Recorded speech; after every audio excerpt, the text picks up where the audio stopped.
Hello everyone, welcome to the channel learn with Abhinav and Shashank. इस video में मैं class 10 chemistry का chapter number 3 metals and non metals को start कर रहा हूँ। मेटल्स एंड नॉन मेटल्स में हम लोग को बेसिकली मेटल्स, उसके physical chemical properties, reactivity series, non metals, उसके फिजिकल केमिकल प्रॉपर्टीज़ के बारे में जानना है, जो कि आगे हम लोग कवर करेंगे। सबसे पहले जान लेते हैं कि मेटल्स क्या होते हैं। कोई भी एलिमेंट जो है, जब इलेक्ट्रॉन को लूज करके आयंस का फॉर्मेशन करता है, कोई भी एलिमेंट जब इलेक्ट्रॉन को लूज करके आयंस का फॉर्मेशन करता है तो जो उसी को हम लोग मेटल्स बोलते हैं। उसी को क्या बोलते हैं? मेटल्स बोलते हैं। यानी इलेक्ट्रॉन को लूज करके आयन का फॉर्मेशन करना, that is known as metal.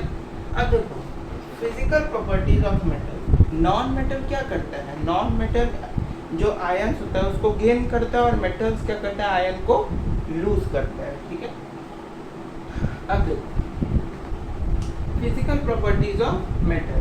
तो फिजिकल प्रॉपर्टीज में समझते हैं सबसे पहले कि इतना सारा बहुत ज़्यादा फिजिकल प्रॉपर्टीज है, हम चार ही में सटा है। देखो पहला है good conductor of heat and electricity. सबसे पहले जो मेटल्स होते हैं वो इलेक्ट्रिसिटी और हीट के गुड कंडक्टर होते हैं, जैसे सिल्वर, कॉपर, एल्यूमिनियम। सिल्वर जो है वो इलेक्ट्रिसिटी और हीट दोनों का गुड कंडक्टर होता है। ये चीज़ याद रखिएगा, सिल्वर जो होता है वो इलेक्ट्रिसिटी और हीट दोनों का गुड कंडक्टर होता है। पुअर कंडक्टर हीट का पुअर कंडक्टर जैसे कि लीड, मरकरी, ये सारे क्या है? पुअर कंडक्टर ऑफ हीट है। उसके दूसरा है सॉलिड एट रूम टेम्परेचर, मतलब कि जो मेटल्स होते हैं ना वो रूम टेम्परेचर पे सॉलिड होते हैं, जैसे आयरन, कॉपर, गोल्ड। लेकिन जो मरकरी होता है, मरकरी एक ऐसा मेटल है जो कि लिक्विड होता है एट रूम टेम्परेचर। ठीक है। थर्ड में है दे आर मैलिएबल। मैलिएबल क्या होता है कि जैसे हैमर जानते हो, हैमर से अगर उस मेटल पे मारो तो वो थीन शीट्स, यानी पतला पतला जो शीट्स होता है ना, थीन शीट्स, उसके फॉर्म में वो क्या हो जाता है? एडजस्ट हो जाता है। तो उसी को उसी जो प्रॉपर्टी होती है मेटल की, उसको मैलिएबिलिटी बोला जाता है। सोनोरस होते हैं। सोनोरस मतलब होता है उनमें एक रिंगिंग साउंड होता है, यानी मेटल्स पे जब तुम मारोगे तो बेल की तरह वो क्या करेंगे? रिंग करेंगे। डक्टाइल मतलब होता है लचीलापन। जैसे कि कॉपर और एल्यूमिनियम का जो वायर्स देखते हो, उसको अगर कॉपर को तुम जैसे कॉपर है उसको तुम जिस डायरेक्शन में मोड़ दो, जैसे कॉपर का अगर कोई तार है उसको मैं ऐसे मोड़ दूँ तो वो ऐसे ही रहेगा जब तक मैं उसको दोबारा से सीधा ना करूँ। तो उसको कहते हैं डक्टिलिटी ऑफ मेटल। स्ट्रांग होता है ये, लेकिन स्ट्रांग में एक एक्सेप्शन है कि पोटेशियम और सोडियम को छोड़ के जितने भी मेटल्स हैं वो सारे स्ट्रांग होते हैं। कॉपर, सिल्वर, गोल्ड, एल्यूमिनियम, ये सारे क्या होते हैं? मैलिएबल होते हैं। डक्टाइल में जैसे कि सिल्वर, गोल्ड, ये सारे मोस्ट डक्टाइल होते हैं। कॉपर, एल्यूमिनियम, ये सारे भी बहुत ज़्यादा डक्टाइल होते हैं। जो मैग्नीशियम है इसका यूज़ हम लोग जो है लेबोरेटरी में करते हैं। W जो है वो टंगस्टन का फॉर्मूला होता है, W जो है वो टंगस्टन का सिंबल होता है। इसका यूज़ जो है जानते हो फिलामेंट ऑफ बल्ब में करते हैं। उसके बाद इनका जो मेल्टिंग और बॉइलिंग पॉइंट होता है ये भी बहुत ज़्यादा हाई होता है। मेटल्स का मेल्टिंग और बॉइलिंग पॉइंट भी बहुत ज़्यादा हाई होता है। जैसे कि हाई में आयरन का, कॉपर का, लो में सोडियम, सेसियम, गैलियम। Ce जो है ये होता है सेसियम,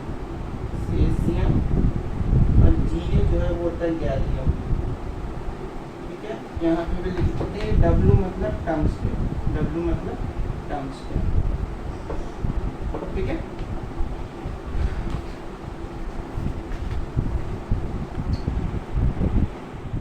देखिए, तो अब हम लोग जान लेते हैं केमिकल प्रॉपर्टीज ऑफ मेटल्स के बारे में। केमिकल प्रॉपर्टीज ऑफ मेटल होता क्या है? देखो फिजिकल प्रॉपर्टीज बता चुके हैं। केमिकल प्रॉपर्टी देखो, chemical property same as it is. जैसे हम लोग एसिड का देखे थे कुछ केमिकल प्रॉपर्टीज, बेसिस का देखे थे कि इससे रिएक्शन कराते हैं तो क्या बनता है, इससे रिएक्शन करते हैं तो क्या बनता है। उसी तरह से जैसे जब हम लोग मेटल को मेटल को ऑक्सीजन के साथ रिएक्ट कराएंगे तो क्या बन जाएगा, मेटल ऑक्साइड। मेटल को जब भी हम लोग ऑक्सीजन के साथ रिएक्ट कराएंगे तो क्या बन जाएगा, मेटल ऑक्साइड। देखो जैसे कॉपर है, कॉपर को हम लोग ऑक्सीजन के साथ रिएक्ट कराया, क्या बनाया, कॉपर ऑक्साइड। सोडियम को ऑक्सीजन के साथ रिएक्ट किया, क्या बनाया, सोडियम ऑक्साइड। ऐसे चार बैलेंस रहना चाहिए ना, 4 सोडियम इधर है, 4 सोडियम। एल्यूमिनियम को जब हम लोग ऑक्सीजन के साथ रिएक्ट करें तो क्या बन जाएगा, एल्यूमिनियम ऑक्साइड। ये तुम्हारा क्या होता है, एम्फोटेरिक होता है, जो भी बताएंगे। उसके बाद जब हम लोग आयरन को ये फेरस है, फेरस जिसको आयरन भी बोलते हैं, फेरस, जब हम लोग आयरन को ऑक्सीजन के साथ रिएक्ट कराते हैं तो क्या बनता है, आयरन ऑक्साइड। क्या बनता है, आयरन ऑक्साइड। यहाँ लिखते हैं आयरन ऑक्साइड या फेरस ऑक्साइड, ठीक है, आयरन ऑक्साइड। उसके बाद अब देखो, जब हम लोग पढ़ ही रहे हैं मेटल ऑक्साइड तो उसका कुछ प्रॉपर्टी जान लेते हैं। जैसे मेटल ऑक्साइड जो होता है ना, वो वाटर में इनसॉल्युबल होता है। वाटर में मेटल ऑक्साइड्स क्या होते हैं, इनसॉल्युबल होते हैं। लेकिन कुछ मेटल ऑक्साइड्स क्या करते हैं कि वाटर में सॉल्युबल होते हैं और क्या फॉर्म करते हैं, अल्कली। क्या फॉर्म करते हैं, अल्कली। जैसे सोडियम ऑक्साइड, सोडियम ऑक्साइड को जब हम लोग वाटर के साथ रिएक्ट करते हैं, सोडियम ऑक्साइड को जब वाटर के साथ रिएक्ट करते हैं तो सोडियम हाइड्रोक्साइड बनाता है, जो कि ये क्या है, अल्कली है। अल्कली क्या होता है, वाटर सॉल्युबल बेस। और क्योंकि ये अल्कली है जो कि वाटर सॉल्युबल बेस है, तो ये रेड लिटमस पेपर को ब्लू में भी कन्वर्ट करेगा। उसके बाद पोटेशियम ऑक्साइड, जो कि तुम्हारा फिर से वाटर के साथ रिएक्ट करके पोटेशियम हाइड्रोक्साइड बनाता है, ये भी तुम्हारा अल्कली है। और अल्कली है तो बेस भी है, बेस है, यानी कि रेड लिटमस पेपर को ब्लू में चेंज कर देता है। बेस क्या करता है, अगर ये बेस है तो बेस वही काम करता है कि रेड लिटमस पेपर को ब्लू में चेंज कर देता है। उसके बाद दूसरा है कि they are amphoteric in nature. Amphoteric मतलब होता है कि जो एलिमेंट है, जो कंपाउंड है, वो दोनों एसिडिक और बेसिक दोनों नेचर जो भी कंपाउंड शो करता है उसको एम्फोटेरिक बोलते हैं। And compound which show both acidic as well as basic nature is known as amphoteric, is known as amphoteric. तो जैसे एल्यूमिनियम ऑक्साइड, जो भी यहाँ पे बताया कि एल्यूमिनियम ऑक्साइड हाइड्रो एसिड के साथ भी रिएक्ट करता है, हाइड्रोक्लोरिक एसिड के साथ, और एल्यूमिनियम ऑक्साइड बेस के साथ भी रिएक्ट करता है, पोटेशियम हाइड्रोक्साइड। अब देखो, जब एल्यूमिनियम ऑक्साइड हाइड्रोक्लोरिक एसिड के साथ रिएक्ट किया तो क्या बनाया, एल्यूमिनियम क्लोराइड और वाटर रिलीज हुआ। उसके बाद एल्यूमिनियम ऑक्साइड जब तुम्हारा पोटेशियम हाइड्रोक्साइड के साथ रिएक्ट करता है तो क्या बनाता है, पोटेशियम एल्यूमिनेट और हाइड्रोजन गैस क्या H2O क्या होता है, रिलीज करता है, पोटेशियम एल्यूमिनेट और वाटर रिलीज करता है। उसी तरह से सेकंड एग्जांपल में देखते हैं जिंक ऑक्साइड। जिंक जब जो है हाइड्रोक्लोरिक एसिड के साथ रिएक्ट करता है तो जिंक क्लोराइड और वाटर रिलीज करता है। और जब जिंक ऑक्साइड जो सोडियम हाइड्रोक्साइड यानी बेस के साथ रिएक्ट करता है, ऊपर में एसिड के साथ किया, नीचे बेस के साथ किया, तो सोडियम जिंकेट और वाटर निकालता है। जो ये देखो, यहाँ पे ये एसिड के साथ रिएक्ट किया तो यहाँ पे ये अपना एसिडिक नेचर शो किया, यहाँ पे बेस के साथ रिएक्ट किया तो यहाँ बेसिक नेचर अपना शो किया। ठीक है, उसी तरह से जिंक ऑक्साइड यहाँ एसिड के साथ रिएक्ट किया, हाइड्रोक्लोरिक एसिड के साथ तो एसिडिक नेचर शो किया। उसी तरह से जिंक ऑक्साइड यहाँ बेस के साथ रिएक्ट किया, सोडियम जिंकेट जो कि सॉल्ट है वो बनाया और यहाँ पे अपना बेसिक नेचर शो किया। ठीक है,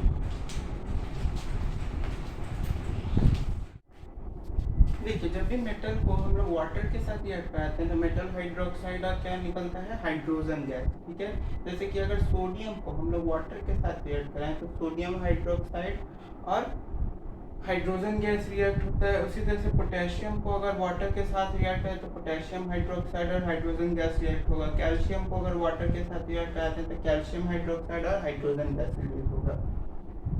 आयरन को, जो कि फेरस होता है, उसको वाटर के साथ रिएक्ट करें तो फेरिक ऑक्साइड और हाइड्रोजन गैस रिलीज होगा। एल्यूमिनियम को अगर वाटर के साथ तो एल्यूमिनियम ऑक्साइड और हाइड्रोजन गैस रिलीज होगा। अब देखो यहाँ पे तुम देखो तो इन सारी जगह पे देखो हाइड्रोक्साइड हाइड्रोक्साइड हाइड्रोक्साइड, लेकिन यहाँ ऑक्साइड बन रहा है। कैसे, देखो ये जो रिएक्शन होता है ना सोडियम और पोटेशियम का, ये बहुत ज्यादा फास्ट यानी कि वायलेंट रिएक्शन होता है। वायलेंट का मतलब जानते ही हो, कोई एकदम वायलेंट हो गया हो, वैसा रिएक्शन होता है ये कोल्ड वाटर के साथ। जो कि एक्सोथर्मिक होता है, यानी कि जब हाइड्रोजन गैस के साथ साथ इसमें हीट भी क्या होता है, रिलीज करता रहता है। और ये सडनली क्या करता है, अगर इसको खुले में रख दोगे यानी ऑक्सीजन के कांटेक्ट में सोडियम और पोटेशियम को रख दोगे तो वो क्या करेगा कि ऑक्सीजन के साथ रिएक्ट करके तुरंत क्या करेगा, फायर कैच कर लेगा यानी आग लग जाएगी। इसीलिए उसको हम लोग जो है केरोसिन ऑयल में भी रखते हैं, ठीक है।